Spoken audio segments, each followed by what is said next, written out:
So hi! Welcome and welcome back to my YouTube channel, and for today's tutorial, ituturo ko sa inyo kung paano nga ba makita ang comment history sa ating TikTok account. But first, kindly subscribe to my channel and don't forget to hit the subscribe button and the bell to notify you for my new updates. And once to learn more, just keep on watching and let's start! So ayan guys, for today's video, i-open lang natin ang ating TikTok account or yung ating TikTok app. And then, pagka-open guys, mula dito sa homepage, tap lang natin yung profile na nandito sa lower right corner.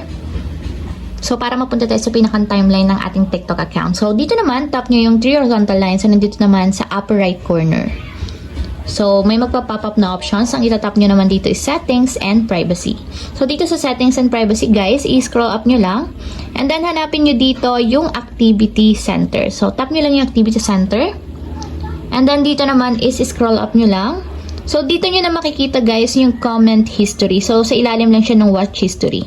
So, tap nyo lang dito yung comment history guys. And makikita nyo na dito kung saan ba kayo nag-comment in the past day. So, lahat lalabas yan dito guys. So, hindi to nag-automatic delete guys. Kasi lahat ng mga kinoment ninyo is lalabas talaga dito simula sa una. So, ayun lang guys. Ganun lang kasimple kung paano nga ba makita ang comment history sa ating TikTok account. If you have a question, can comment down below and don't forget to hit the subscribe button and the bell to notify you for my new updates.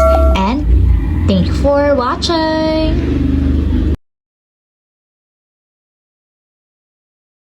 Living life, every day, late at night, not okay.